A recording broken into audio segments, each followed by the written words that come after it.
Oi, gente do bem. Vamos apoiar as publicações da Fundação Bezerra de Menezes? É só curtir, se inscrever no canal, ativar as notificações e compartilhar com os amigos. Simples assim. Contamos com o apoio de vocês.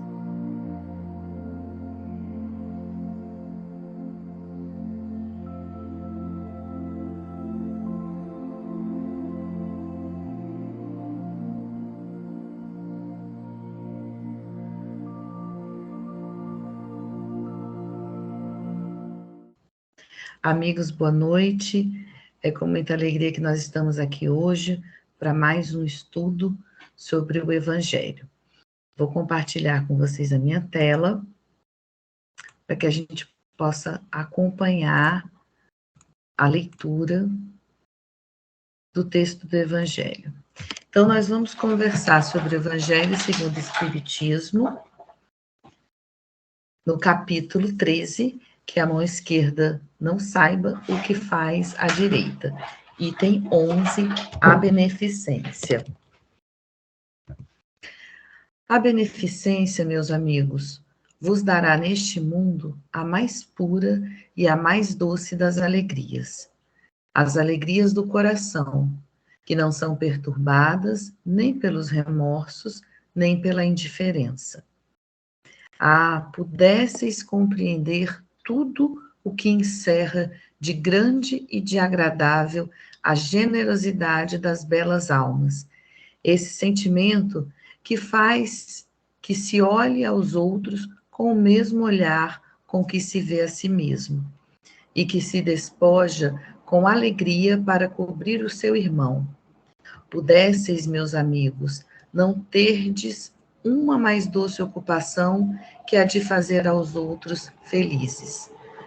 Quantas são as festas do mundo que poderíeis comparar a essas festas alegres, quando, representantes da divindade, levais alegria a essas pobres famílias, que conhecem da vida apenas as vicissitudes e amarguras, ou quando olhardes para esses rostos descorados, mas radiantes de esperança, pois não tinham pão, esses infelizes e seus filhos, ignorando que viver é sofrer, gritavam, choravam e repetiam estas palavras que, como finos punhais, penetravam o coração materno.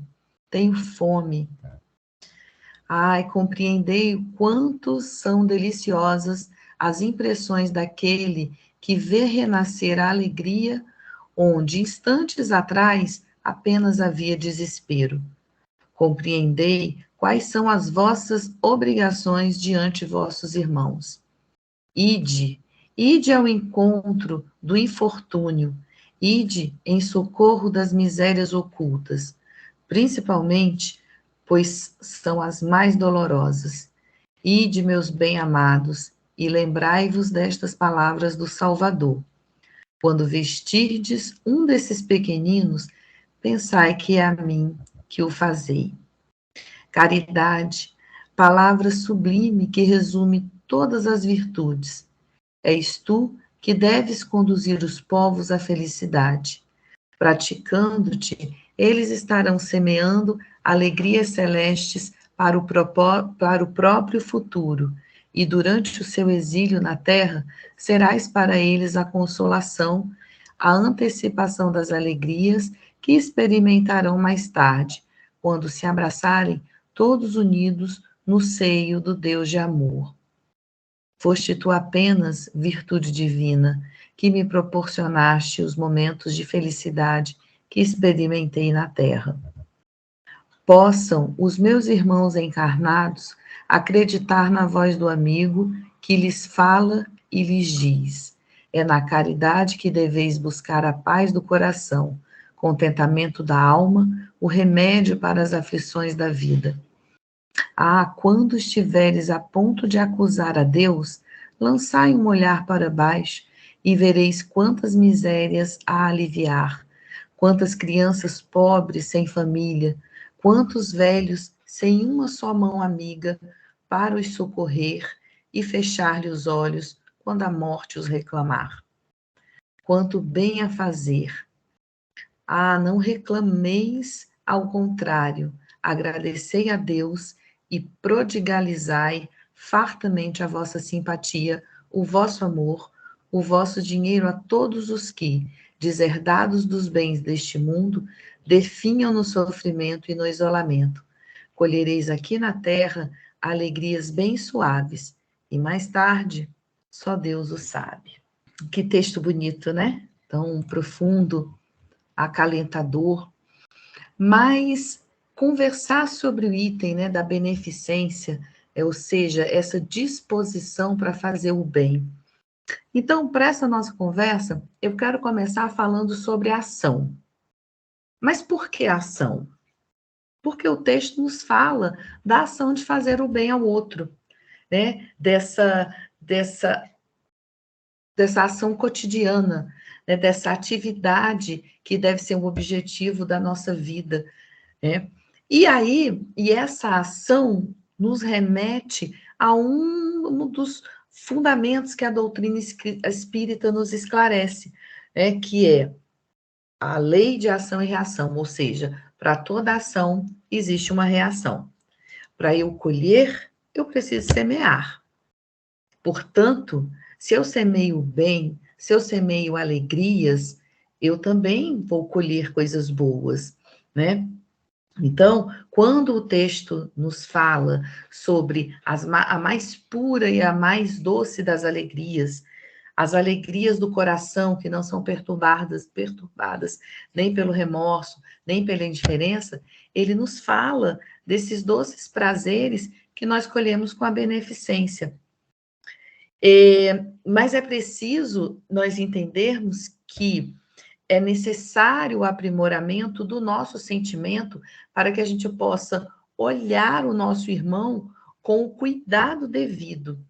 É importante que nós tenhamos em nossa vida o propósito de sermos úteis à criação divina, né? De estarmos aqui a serviço do outro. E automaticamente estamos nos pautando, né, na lei de amor nos ensinada pelo Cristo. Então, fazer o bem por fazer o bem é um excelente começo, mas nós precisamos incrementar esse fazer o bem. Como assim incrementar? Incrementar com o sentimento, né? Com o genuíno sentimento de fazer ao bem, por quê? Porque eu fico feliz em fazer o bem. Porque ao aliviar a dor do meu irmão, ao trazer um refrigério àquele sofrimento, isso me traz alegria, né? E é essa ação de fazer o bem, conectada a esse sentimento, é que nós temos aí o sentido da verdadeira caridade, né? Quando os nossos sentimentos estão conectados com essa ação do cuidar, com essa ação do fazer o bem. Então, a caridade, ela não cuida dos nossos próprios interesses, ela nos impulsiona a nós enxergarmos e atendermos às necessidades do nosso próximo. O Adolfo, né, o nosso querido irmão, no texto que ele nos traz, ele fala da beneficência, né, com esse propósito de nos fazer olhar para os outros como com o mesmo olhar, né, que estivéssemos olhando a nós mesmos. É o que Jesus já nos falava, né? Fazei ao outro o que quereis que vos façam, né? Então, quando nós somos, por exemplo, chamados a fazer alguma doação, por exemplo, para o bazar da fundação, né, para alguém que nos pede algo, né, às vezes, em algumas situações, né, nós somos tentados a dar, não é, o disponibilizar aquilo que não é mais útil para nós, ou que em alguma situação já, né, está assim desgastado, está quebrado. Mas por que não doarmos o que é novo e útil, né? Por que não compartilharmos, né, esta alegria com aquele que precisa? Então, quando o texto nos fala, né, de vestir, de nos despirmos para vestir ao nosso próximo. Então, quando nós tivermos, irmãos, em nós essa verdadeira alegria, né, de tirar a nossa veste, de tirar o nosso agasalho para o nosso próximo, né, de quando nos pedirem, né, a nossa veste, nós darmos também a nossa túnica, nós estaremos vivenciando o verdadeiro propósito dessa caridade benevolente. E o texto, ele nos convida a isso, ele nos convida a desfrutar dessa verdadeira alegria. Ele nos fala, ele nos chama novamente a atenção para o entendimento de que nós somos representantes da divindade, ou seja, nós somos espíritos que temos em nós, que carregamos a centelha divina.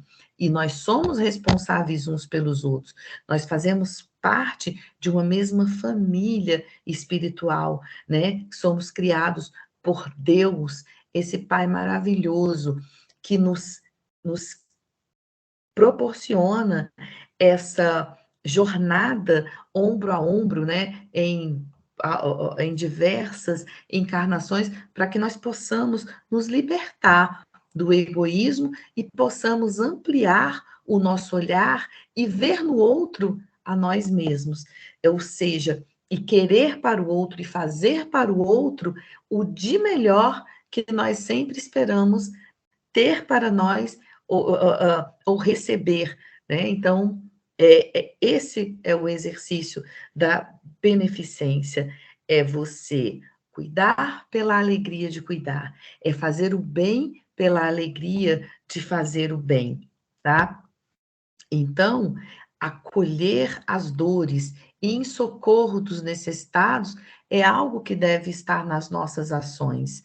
E lembrando que quando a gente fala dos necessitados, nós não estamos falando só dos necessitados de bens materiais, mas os necessitados de espírito também, né? Aquelas pessoas com quem nós convivemos, que estão ali na nossa família, ou estão na nossa vizinhança, que muitas das vezes não requerem de nós uma caridade material, mas uma caridade de ouvir, de acolher, de silenciar. Né? Quantas das vezes, em algumas discussões, a gente também se inflama, né? Então, vamos fazer o exercício de não querer ter razão, mas de querer ser feliz e fazer o outro feliz, né? Vamos realmente colocar essa caridade em ação em nossas vidas, carregada e complementada por esse sentimento de ser feliz ao fazer o outro feliz, de estar bem por fazer o outro ficar bem também. E aí o texto nos aponta ainda uma coisa muito interessante, que é os efeitos benéficos dessa caridade como uma medicação para o nosso espírito. Então, no momento em que nós desarquivamos em nós o nosso potencial de amar, de doar, de servir, nós estamos colocando em ação a nossa caridade. E, portanto, a reação disso, ou seja, as benesses, virão para o nosso espírito, à medida em que o nosso merecimento vai nos permitindo. Lembrando que Deus, em toda a sua misericórdia, ele está de todos os instantes colhendo qualquer sinal de bondade, qualquer sinal de melhoramento do nosso espírito, e aquilo vai contabilizando, né, na nossa jornada evolutiva. Então, quando colocamos em ação, né, todo esse nosso potencial do amor, do servir, ele está sendo contabilizado ali para as benesses que vão voltar para nós em nossas vidas no momento oportuno, tá? Então, meus irmãos, lembremos que quando nós ligamos uma luz, o primeiro beneficiário da claridade somos nós mesmos. E Deus conta conosco, né? Então, vamos, através do amor ao próximo, angariar para a nossa existência essas alegrias leves e fartas que só podem ser alcançadas pelo exercício diuturno do amor e do servir, tá? Muita paz, que Deus nos abençoe e nos permita cada vez mais oportunidades, né, de sermos úteis, de servirmos ao nosso próximo. Até a próxima.